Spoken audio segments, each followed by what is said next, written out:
Bapak Ibu, Pak Anies rawuh tenggen kula niku karena saya penulis. Tahu penulis nggih? Kenapa saya menjadi penulis? Karena ayah saya tidak bisa membaca. Ini bapak saya Pak Anies, ini berdiri. Ini sosok yang menginspirasi saya. Jadi dari seorang ayah yang tidak bisa membaca,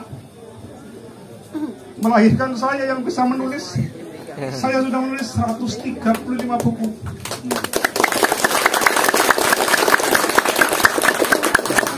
Saya mencoba memotong mata rantai kemiskinan dan kebodohan di keluarga saya.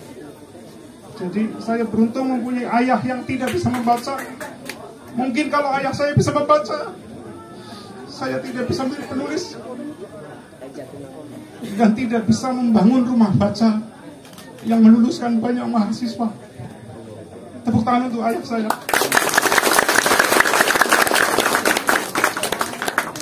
Dan kenapa saya terus menjadi seorang penulis, meskipun ternyata menjadi seorang penulis itu menjadi seperti seorang nelayan kaum yang sukanya makan nasi.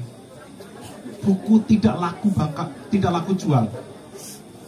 Tapi saya tetap menulis karena saya sudah memancangkan diri bahwa perintah Tuhan itu adalah apa? Yang pertama, Iqra bismi rabbika. Anak saya beri nama Iqra bismi rabbika. Bisa. Tapi sampai di usia yang 16 tahun, anak saya masih belum bisa membaca. Apalagi membaca, karena bicara saja belum bisa. Tapi saya bersyukur Bapak, Allah menitipkan mutiara yang luar biasa. Dan berkat itu Pak Anies pun bisa datang ke sini menemui panjenengan semua. Tepuk tangan untuk Mas Anies. Saya mendirikan rumah buku, balai pustaka itu karena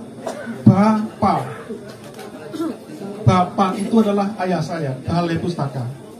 Rumah saya adalah rumah yang tiap hari kedatangan tamu. Tapi rumah saya tidak punya ruang tamu. Tapi saya punya ruangan yang bernama kandang kebo. Kenapa disebut kandang kebo? Karena ayah saya tidak sekolah karena mengurusi kerbau sejak kecil. Sengaja saya taruh di depan rumah saya sebagai prasasti saya kepada ayah saya bahwa saya lahir dari seorang penggembala kerbau. Dan saya ingin menaikkan derajat itu dengan membaca. Dan ternyata benar yang dikatakan Allah, membaca itu menaikkan harkat. Jadi bagi generasi muda atau hari ini yang tidak suka baca, perintah membaca itu hanya diberikan kepada manusia, tidak pernah kepada kerbau, tidak pernah kepada batu, tidak pernah kepada tumbuhan. Kalau ada manusia yang tidak suka baca, dia sedang proses metamorfosis menjadi seekor kerbau. Atau dalam kata-kata Pramudia, menjadi binatang ternak. Meskipun menjadi penulis tidak membuat saya kaya, tapi ternyata saya membuat kaya saudara, kaya sahabat, termasuk panjenengan semua. Amin. Rela jauh-jauh datang ke sini, padahal rumah saya jauh dari kampung, dekat dengan hutan. Berarti memang menjadi penulis adalah sebuah takdir yang harus saya syukuri. Alhamdulillah. Dan saya hari ini didatangi Pak Anies salah satunya karena saya merawat, menyelamatkan naskah Babat Banyumas yang jarang sekali orang pernah menyentuhnya. Ada di sini yang sudah pernah membaca Babat Banyumas secara utuh?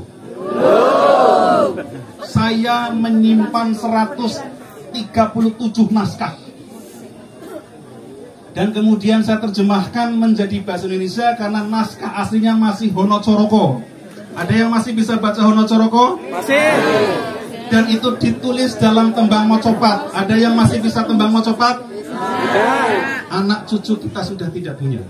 Jadi saya menulis Babat Banyumas untuk menyelamatkan bahwa warisan leluhur kita mendapatkan anugerah kepada kita. Kita mendapat anugerah dari warisan leluhur itu berupa nilai-nilai luhur dari para leluhur di tanah kelahiran. Paham? Paham.